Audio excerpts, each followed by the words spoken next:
ये दो चर वाले रैखिक समीकरण है।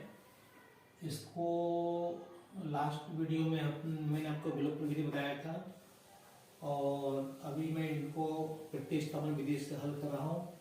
अभी ये परीक्षा का टाइम है, इसलिए हम इसको रिवीजन कर रहे हैं। तो इसको मैं डालूंगा समीकरण नंबर 1 और इसको डालूंगा मैं समीकरण नंबर 2। तो समीकरण 1 से मैं 1 का मान निकालूंगा, समीकरण 1 से x का मान निकालूंगा। समीकरण 1 से देखो यहाँ पे 1 है ना, तो मैं x का मान निकालूंगा तो मैं 3 भाई को उधर ले जाऊंगा, तो हो जाएगा x बराबर 6 माइनस 3x। ये प्लस का माइनस का हो गया, इसको मिला समीकरण नंबर 3। अब यहाँ से ये जो x का मान आया, ये x का मान मैं समीकरण 2 में x के स्थान पर रख दूंगा मैं। तो यहाँ पे ले लेते हैं, यहाँ पे 3 से x का मान समीकरण 2 में प्रतिस्थापित करने पर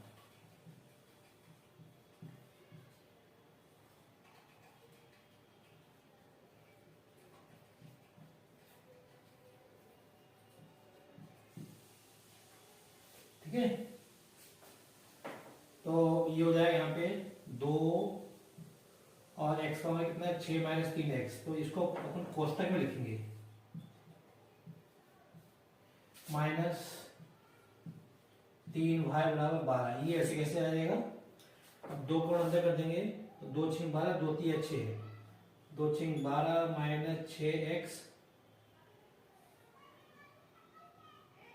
यहाँ पे ये यहाँ पे 3y आएगा बच्चों, गलती लिख दिया मैंने, तो यहाँ पे ये 3y आएगा। तो ये 6 का हो जाएगा यहाँ पे माइनस 3y बराबर 12। अब देखो ये 6y और माइनस के 6y माइनस के 3y ये जुड़ जाएंगे, तो ये जाएंगे माइनस के 9y, ठीक है।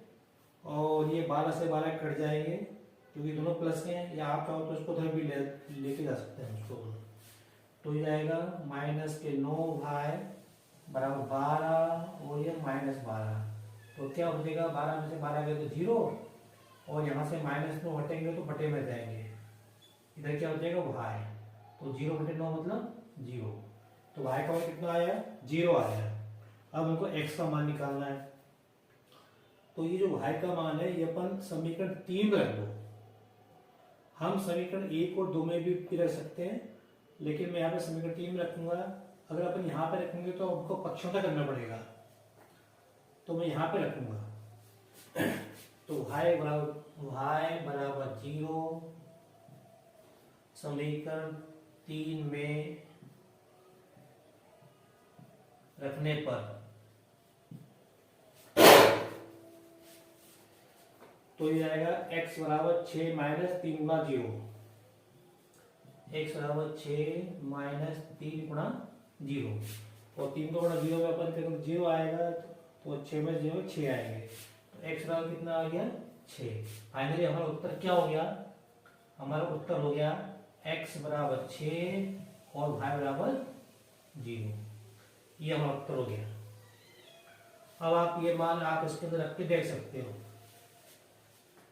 वेरीफाई करना है हमको, यहाँ पे रखा 6, यहाँ पे रखा 0, तो 0 जाएगा, 6 प्लस 0 6 आएगा। यहाँ पे आप रख के देख सकते हो x का मान 6 दूनी 12 और यहाँ पे रखा 0, तो ये 0 जाएगा, तो 12 बिल्कुल ये मान हमारा सही है। अब अगला प्रश्न देखते हैं।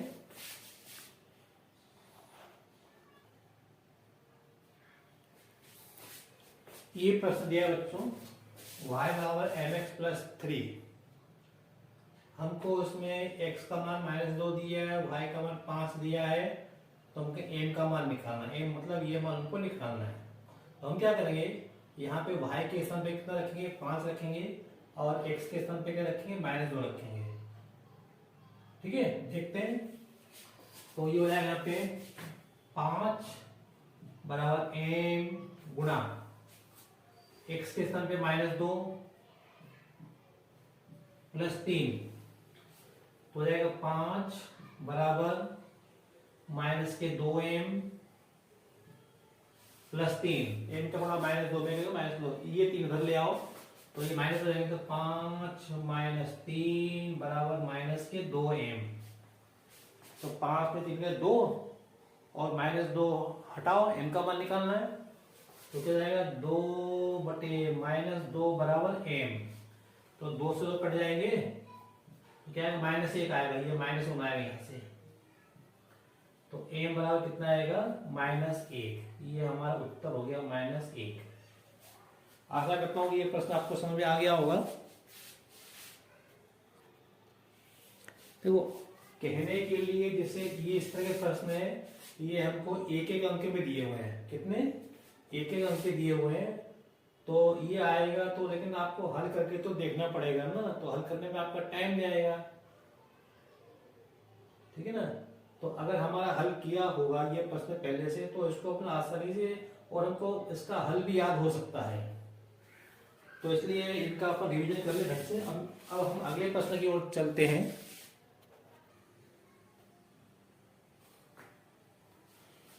ये प्रश्न बच्चों 4x plus P Y plus 8 बराबर 0, 2x प्लस 2y प्लस 2 बराबर 0, ये जो दो समीकरण इनका अद्वितीय हल है, तो हमको पी का मान निकालना है, ठीक है।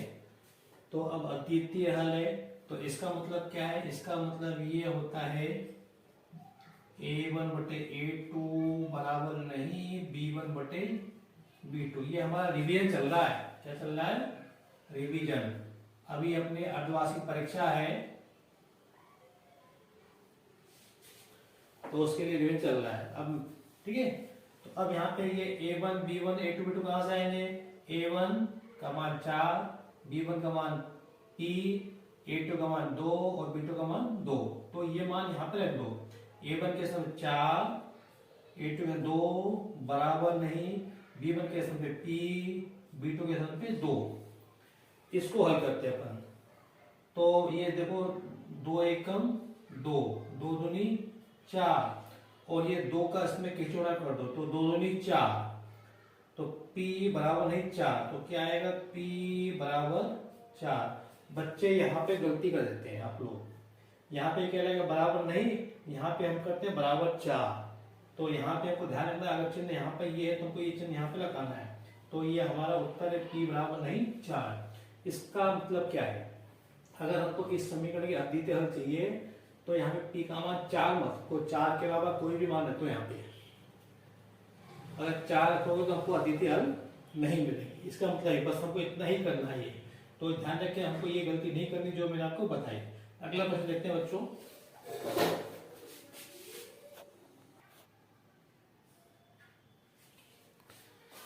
ये अगला प्रश्न है, यहाँ पे दो समीकरण दिए 3x प्लस वाई बराबर 1 और 2k minus 1 x plus k minus 1 Y बराबर 2k प्लस 1। इन दोनों समीकरणों का हल कैसे है, इसका कोई हल नहीं है, तो हमें ये k का मान निकालना है। जैसे यहाँ पे अद्वितीय हल का मतलब क्या था, ये था, उसके बाद कोई हल नहीं था, मतलब क्या होता है, हम यहाँ से स्टार्ट करेंगे प्रश्न अपना। a1 बटे a2 बराबर b1 बटे b2 बराबर नहीं c1 बटे c2। अब यहाँ पे हम a1 b1 c1 a2 b2 c2 के मान रखेंगे, तो a1 के स्थान पे क्या आएगा 3 आएगा, b1 के स्थान पे 1 आएगा, c1 के 1 आएगा, a2 के स्थान पे 2k माइनस 1 आएगा, b2 के स्थान पे k माइनस 1 आएगा, c2 के a मान आएगा। तो मैं रख देता हूँ यहाँ पे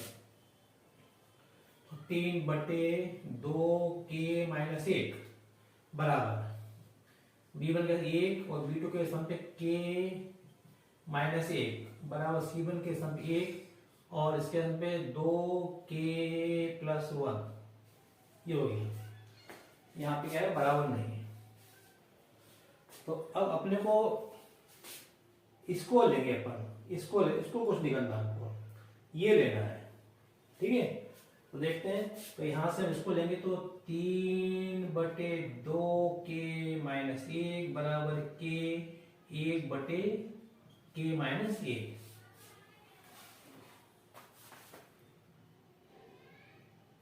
बच्चों अब क्या करेंगे, के गुणा करेंगे, इसका गुणा इसमें करेंगे, इसका गुणा इसमें करेंगे, तो यहां से ये हमको मिल जाएगा, यहाँ से 3 का गुणा k माइनस 1 बराबर 1 का गुणा 2k माइनस 1 में करेंगे तो वो ही आएगा। 3 का गुणा इसमें कर दो तो हो जाएगा 3k माइनस 3 बराबर 2k माइनस 1 हो जाएगा। फिर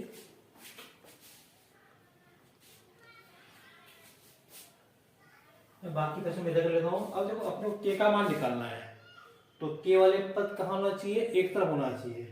तो ये 2k को मैं इधर ले आऊंगा तो प्लस का है तो माइनस हो जाएगा और माइनस 3 को उधर ले जाऊंगा तो प्लस के हो जाएंगे। तो यहाँ पे ये हो जाएगा 3k माइनस 2k बराबर 3 माइनस 1। 3k में से 2k जाएंगे तो k बचेगा और 3 में से 2। तो ये हमारा उत्तर हो गया। k का मान क्या हो जाएगा, 2 हो गया। तो अगर हमको इसका कोई हल नहीं चाहिए तो k का मान क्या होना चाहिए, 2 होना चाहिए। अब बस इतना हमको करना है। आप देखोगे अगर हम यहाँ पे k का मान 2 रखेंगे तो ये तो बराबर आएंगे, लेकिन ये बराबर नहीं आएगा क्योंकि देखो रख के देखते हैं। अगर यहाँ पे आपने रखा 2 रखा, 2 में से 1 आएगा तो 1 आएगा। यहाँ पे मान रखो 2 दूनी 4, 4 में से तो 3/3 तो ये तो 1 आ रहा है ना, ये भी 1 ये भी। लेकिन यहाँ पे रखो तो क्या आएगा, 2 दूनी 4 पर ये 1/5 आ रहा है। ठीक है बच्चों, तो इसलिए बस हमको इतना ही करना ही करना। आशा करता हूँ कि मुझे ये प्रश्न आपको समझ में आ गया होगा। एक आध प्रश्न पर और देख लेते हैं यहाँ पे क्योंकि वीडियो लंबा हो रहा है। ये प्रश्न है 3 बल्लों तथा 6 गेंदों की कीमत 3900 रुपए है। एक बल्ले तथा 3 गेंदों की कीमत 1300 रुपए है।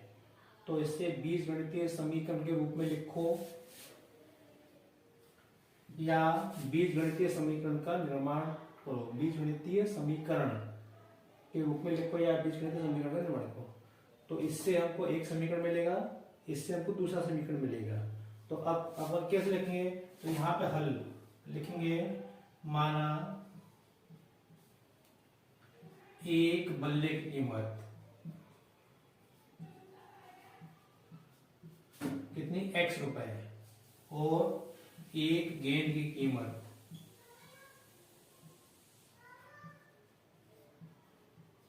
कितनी, y रुपए। ठीक है, अब देखो एक बल्ले की कीमत कितनी, x रुपए, तो 3 बल्लों की कीमत कितनी होगी, 3x होगी। तो लिख दिया मैं 3 बल्लों की कीमत 3x।